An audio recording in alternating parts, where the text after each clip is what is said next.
धाव काट्यांवरती दूर दूर चाले वाट, असे तुझ्या जन्मी साता अशी जन्माची ही गाठ, असे तुझ्या जन्मी साता अशी जन्माची ही गाठ।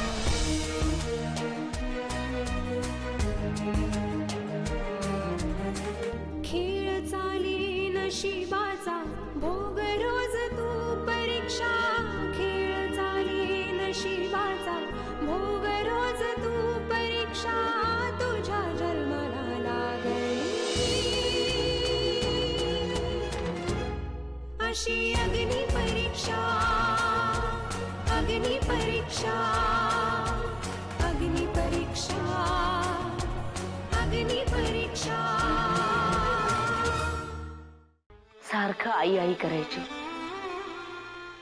काही काम करत असले ना की धावत येऊन माझ्या हातातलं काम काढून घ्यायची। देवाने आपल्या पोटी मुलगी दिली नाही, पण मुलीचं प्रेम काय असतं हे राधाने आपल्याला दाखवून दिलं। आता आपल्यापैकी कोणाला तरी मरायला पाहिजे, म्हणजे त्याच्या विम्याचे पैसे आपल्याला कर्ज फेडण्यासाठी उपयोगाला येतील। मला याशिवाय दुसरा कुठलाही मार्ग दिसत नाही। अरे वाह, क्या बात है मोहन। अरे किती चांगला मार्ग शोधून काढलास तू। Thanks Mohan, thanks. हे बघा, पण मी मरणार नाही हं? मला माझा जीव प्यारा आहे। तुम्ही माझ्याकडून काही अपेक्षा करू नका। दुसऱ्या कोणाच्या मरण्याची अपेक्षा कशाला करतोयस? ऑलरेडी आपल्या घरात एक व्यक्ती मेली आहे ना, आणि तेही ऍक्सिडेंट। हे बघा भाऊजी, तुम्ही असं कोड्यात बोलू नका। जे काही बोलायचं आहे ना ते स्पष्टपणे बोला। मोहनराव, ती राधा मेली आहे, राधा, आणि तीही ऍक्सिडेंटली। ऍक्सिडेंटली रेकॉर्ड पोलिसांकडे सुद्धा आहे, त्यामुळे तिच्या नावाचा विमा असणारच। आफ्टर ऑल सामंताची सून आहे ती, आणि मोहितने तिच्या नावे कुठे ना कुठेतरी गुंतवणूक केलीच असणार।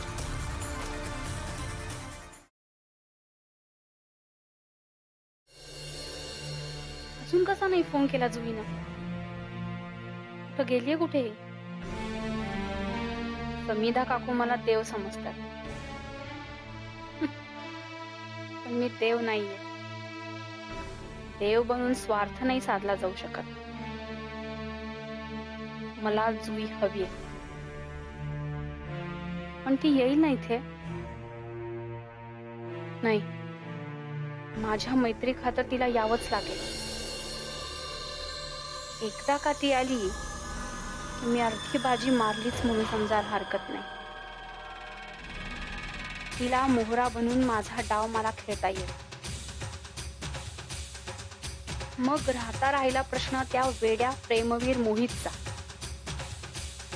त्यालाही सहानुभूती दाखवून आपल्या बाजूने खेचायला वेळ लागणार नाही।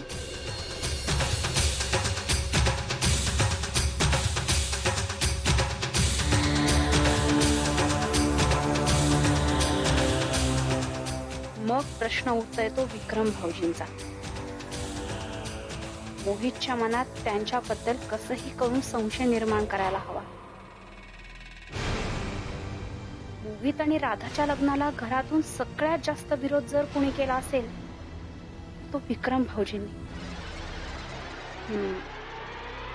याच गोष्टीचा फायदा उचलून संशयाची सुई विक्रम भाऊजींकडे वळवता येऊ शकते, आणि एकदा का मोहितला ही गोष्ट पटली की तो त्यांचा राग करायला लागेल, म्हणजे आपलं काम फत्ते।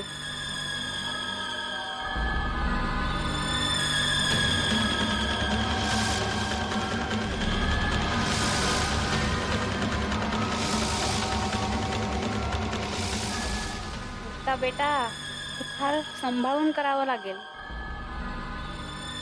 विष पेरताना ते हळूहळू पेरलं गेलं तरच त्यात गंमत आहे। सापही मेला पाहिजे आणि काठीही तुटायला नको। बेस्ट ऑफ लक मुक्ता। एकदा का तू ह्यात यशस्वी झालीस की तू जिंकलीसच म्हणून समज।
अगं जुई, अगं कुठेस तू? किती उशीर फोन करायला? ते सगळं सोड. मला आधी सांग, तुला या मैत्रिणीची आठवण कशी आली आज? म्हटलं तू तर तुझ्या मैत्रिणीला विसरलीच आहेस, की तुला आठवण करून द्यावी. नाही ग, मी नाही विसरली कोणाला. पण हल्ली ना मला कशातच रस वाटत नाही, म्हणून स्वतःला अलिप्त ठेवते. का? आता मी तुला करणं सांगायला हवीत का? तुला सगळी करणं माहिती आहे. मला माहितीये सगळं. अगं पण जुई, तू असं राहून नाही चालणार. अगं हे सोल्युशन नाहीये त्याच्यावर. तुझ्यासारख्या मुलीने किती मजेत राहायला हवं. एवढं मस्त आयुष्य पडले तुझ्या समोर, मग तू किती आनंदात राहायला हवंस. मजेत हसत खेळत आयुष्य जगायला हवंस. प्रयत्न करते ग, पण खरंच नाही जमत आहे मला. जमेल जमेल, नक्की जमेल. तुझी ही मैत्रीण तुला असं उदास नाही राहू दे. तुला पुन्हा आनंदी झालेलं बघायचंय मला. त्यासाठी तू मला फक्त एकदा भेटायला ये. मला तुझ्याशी खूप बोलायचंय. काय? भेटायला येऊ? आणि तेही तुझ्या घरी? अगं इतके दिवस मी कशी कशी अवॉइड करते तिकडे येणं. मला खरंच नाही जमणार. तू प्लीज आग्रह नको करूस. मला नाही शक्य होणार. मला नाही जमणार ग, खरंच. खूप खूप त्रास होईल मला. जुई अगं, यावेळी तू इकडे येणं फार गरजेचं आहे. हे बघ, तू इकडे ये, मी तुला सगळं समजावून सांगेन. हा, विश्वास ठेव माझ्यावर. अगं पण मुक्ता, मी तिथे आले तर पुन्हा तेच सगळं, त्याच जुन्या आठवणी. मला खूप त्रास होईल. इतके दिवस मी सगळं विसरण्याचा प्रयत्न करते, आणि तू पुन्हा परत मला आठवण नको करून देऊस प्लीज. जुई, आता तू कसलाही विचार करू नकोस. इकडे ये आणि मला भेट. आता नो आर्ग्युमेंट्स. तू इकडे येतेस मला भेटायला. ओके.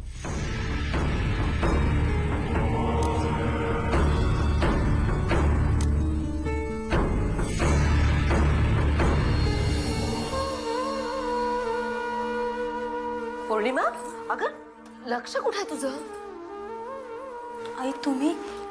अगं दूध उतू गेलं असतं. काय झालं बाळा? आई अहो, राधा गेल्याची बातमी ऐकल्यापासून काही सुचतच नाहीये. सई आणि सोहम सुद्धा सारखं तिच्याबद्दल विचारत असतात. राधा काकू कुठे, कधी येणार आहे?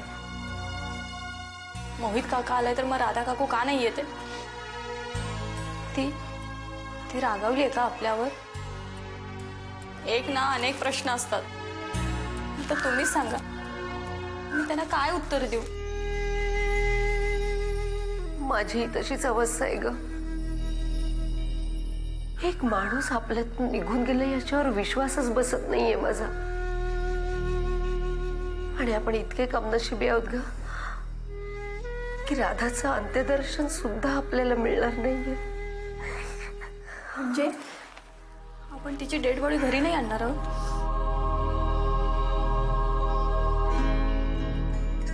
पोलिसांनी सांगितले की डेड बॉडी इथे पाठवू शकत नाही. अजून काही काळ बॉडी तशीच ठेवणं शक्य नाहीये त्यांना.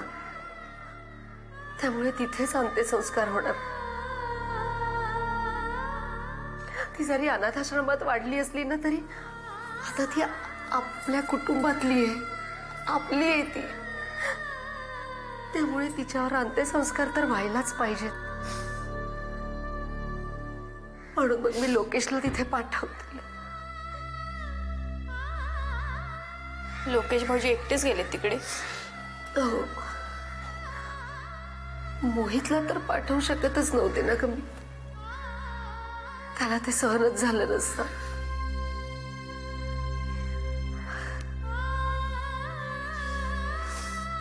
आई अहो, सावरा स्वतःला.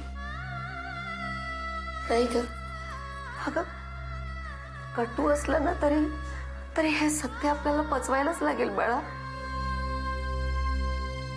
की आपली राधा आपल्यातून कायमची निघून गेली. अहो, काय देवाने आपल्या बाबतीत घडवलं.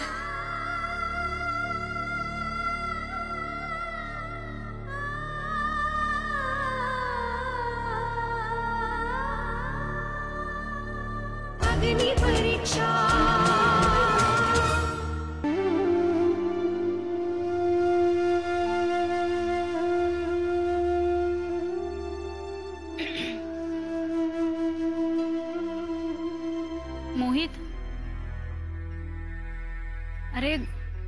घडणारी घटना घडून गेली. जे घडलंय ते आपलं दुर्भाग्य समजूयात आपण. पण आता जरा सावर स्वतःला.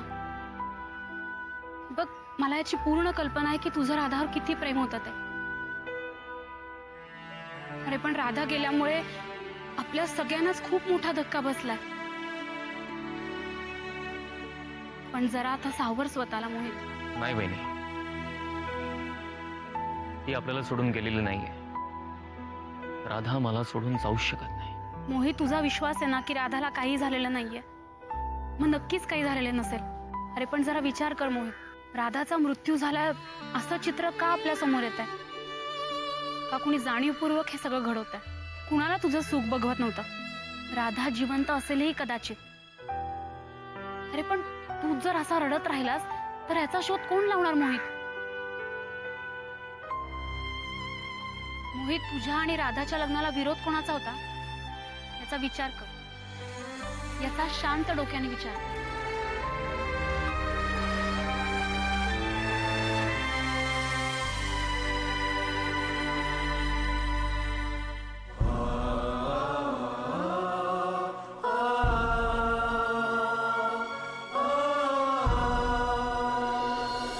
मोहितची अवस्था पाहवत नाही हो अगदी. त्याचं सांत्वन करायला त्याच्या खोलीमध्ये गेलो की राधाचा विषय निघतो आणि मग डोळे पाण होता. त्या खोलीमध्ये थांबणं सुद्धा असंही होऊन जातं वीणा. माझ्याही बाबतीत अगदी तेच घडते. परमेश्वराने त्याच्याच बाबतीत हे असं का करावं? एक अनुत्तरित प्रश्न डोळ्यासमोर उभा राहतो. आपल्या हसत्या खेळत्या घराला कोणाची दृष्ट लागली असेल हो? माझ्या उभ्या आयुष्यामध्ये मी कधी नीती नियम सोडून वागलो नाही. कधीही कुणावरती अन्याय केला नाही मी. माझं घर आणि माझा व्यवसाय सांभाळत बसलो. तरीही परमेश्वरानं आपल्या मोहितवर असा अन्याय करावा? विना जो चुकीचं वागत असेल, त्याला शिक्षा होत असेल, त्याचं मला काही वाटणार नाही. परमेश्वर आपल्या मोहितच्या बाबतीत इतका निष्ठुर का वागला? आपलंच काहीतरी चुकलं असेल. अरे आपलं काही चुकलं असेल तर त्यांनी आपल्याला का नाही सजा दिली? मोहितलाच का? माझ्या हातून न घडलेल्या अपराधाची त्याने मला सजा दिली असती ना तर मी आनंदानं भोगली असती ती. पण मोहित, शिक्षा करायला त्याला फक्त मोहितच सापडला. इतर कोणाच्या बाबतीमध्ये काही घडलं असतं ना तर मला त्याचं काही वाटलं नसतं. पण आपला मोहित, ज्यानं आजवर कधी कोणावरती अन्याय केला नाही, उलट ज्याच्यावर अन्याय झाला त्याला मदतच केली आहे, त्या मोहितच्या बाबतीत त्यापेक्षा दुसरं दुर्भाग्य काय असणार?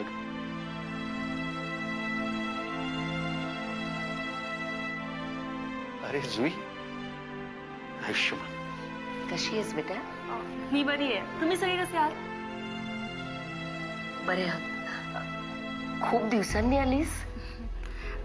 हल्ली वेळच मिळत नाही मला. मग आज अचानक कसं काय येणं केलंस? मुक्ताने बोलवलं मला. म्हणाली काहीतरी महत्वाचं काम आहे म्हणून. मुक्ताने? तिचं काय काम असू शकतं? असू दे असू दे. अगं तुम्हा मैत्रिणीची असतील काही काम. जा ती आतमध्येच आहे, जा. हो जाते. आणि मोहित कसा आहे?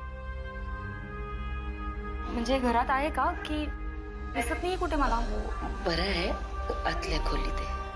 आणि राधा? म्हणजे दोघांचं लग्न झाल्यापासून भेटलेच नाहीये ना मी दोघांना.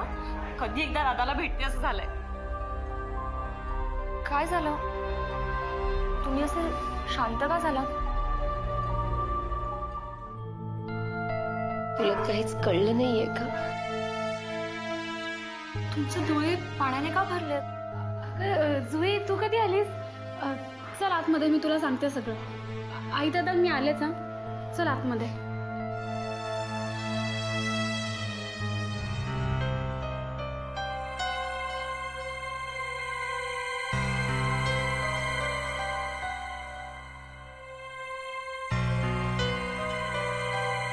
अग्नि परीक्षा. Yes, Mr. Kulkarni. Don't worry, I will manage it. Okay? Okay, sir. Bye. Bye. भाऊजी मी निघतो. झालं का सगळं काम? नाही, काम झालं नाही, पण मी ते उद्या करेन ना. अरे मग असं अर्धवट काम सोडून कुठे निघालास तू आता? अरे बापरे, मला सांगायचंच राहिलं. नाही काय आहे, आज माझ्या मित्राचं लग्न आहे. ते आपलं हॉटेल ग्रँड आहे ना, 5 स्टार हॉटेल, तिकडेच चाललोय. तुझ्या मित्राचं लग्न आणि तेही हॉटेल ग्रँड मध्ये. काय रे मोहन, असा कोणता मित्र आहे तुझा करोडपती? मलाही कळू दे. नाही, माझा मित्र करोडपती नाहीये, पण आज त्याचं लग्न झालं ना की तो करोडपती होणार आहे. ते मी समजलो नाही. तो आज एका करोडपती मुलीशी लग्न करतोय. त्याचं तिच्याशी लग्न झालं की तो आपोआप करोडपती होणारच ना. वा मोहन वा, हे तर डोक्यातच आलं नव्हतं माझ्या. Thanks Mohan, thanks. कळत न कळत का होईना, पण एक चांगला मार्ग दिसू लागलाय मला. भाऊजी काय बोलताय काय तुम्ही? नाही म्हणजे थँक्स काय म्हणताय, मार्ग दाखवला काय म्हणताय? मी काही समजलो नाही. सांगतो, सगळं समजावून सांगतो. हे बघ, आपल्या डोक्यावर कर्ज झालंय की नाही आणि ते कसं फेडायचं हाही प्रश्न भेडसावतोय, बरोबर? मग तुझ्या मित्राने वापरलेली युक्ती आपण का वापरू नये? ही युक्ती वापरून आपण आपलं कर्ज फेडायचं. काय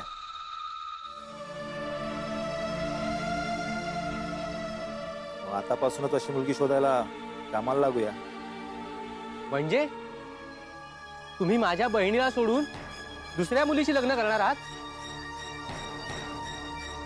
अहो, तुम्हाला छोटी छोटी 2 लहान मुलं आहेत, त्यांचा तर विचार करा. अहो, त्यांना घेऊन ती कुठे जाईल? हे बघा, तुम्ही असं करू शकत नाही. मी तुम्हाला असं करू देणार नाही. हे मूर्खा, मी लग्न करणार नाहीये. आपण लग्न करायचं ते मोहितचं, आणि तेही एखाद्या करोडपती मुलीची.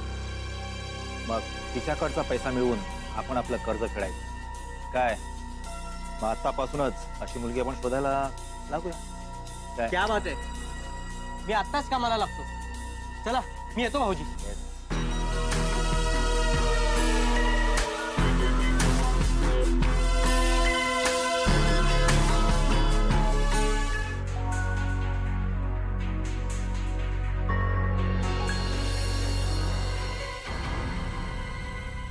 अगं मुक्ता, मला काही कळत नाहीये. राधाचा विषय काढताच त्या दोघांच्या डोळ्यात पाणी का आलं? जुई, तू आत्ताच आली आहेस ना, जरा शांत हो. मी सांगते तुला सगळं. हे बघ, तू माझं टेन्शन वाढवू नकोस. जे काय ते पटकन सांग. जुई, राधा मोहितला सोडून गेली. म्हणजे राधा या जगात नाहीये. तिचा मृत्यू झाला. काय? राधाचा मृत्यू झाला? कधी? कसा? मोहित आणि राधा हनीमूनला गेले होते. तिथंच एका दरीत कोसळून राधाचा दुर्दैवी मृत्यू झाला. नाही, हे खोटं आहे. असं नाही होऊ शकत. जुई, तुला माहितीये ना, मी कधीही खोटं बोलत नाही. राधाचा खरंच मृत्यू झाला. अगं पण तू का अशी अस्वस्थ झालीयस? अगं, जे काही झालंय ना ते तुझ्या दृष्टीने चांगलंच झालंय. अगं, मोहितशी कॉलेज पासून तू प्रेम करत आलीयस ना. मोहितशी लग्न करायचं होतं ना तुला. अगं पण मुक्ता, अगं तुला तर उलट आनंद झाला पाहिजे ही बातमी ऐकून. अगं, इतरांसाठी जरी दुःखाची बातमी असली ना तरी तुझ्यासाठी ही आनंदाची बातमी आहे. अगं वेडे, आता तुझा मार्ग मोकळा झालाय. माझं मोहितवर प्रेम होतं, अजूनही आहे. मी मोहितला कधीच विसरू शकत नाही. मोहित माझा होऊ शकला नाही म्हणून मी कधीच त्याच्याबद्दल, राधाबद्दल वाईट चिंतलं नाही. माझा राधावर कधीच राग नव्हता. हा तुझ्या मनाचा मोठेपणा झाला. अगं पण आपला जीवनसाथी दुसरा कोणीतरी हिरावून घेते म्हटल्यावर दुसरी तिसरी गप्प बसली असती का? अगं पण यात राधाची काहीच चूक नाहीये. मोहितला ती आवडली, त्यांचं प्रेम जमलं, त्यांनी दोघांनी लग्न केलं. राधाच्या येण्याने मोहितचं जीवन सुखी झालं आणि मला तेवढंच हवं होतं. मोहितने सुखी व्हावं ही एवढीच इच्छा माझ्या मनात होती. हो, पण त्याने माझ्याच बरोबर लग्न करून सुखी व्हावं हा स्वार्थी विचार कधीच नाही आला ग.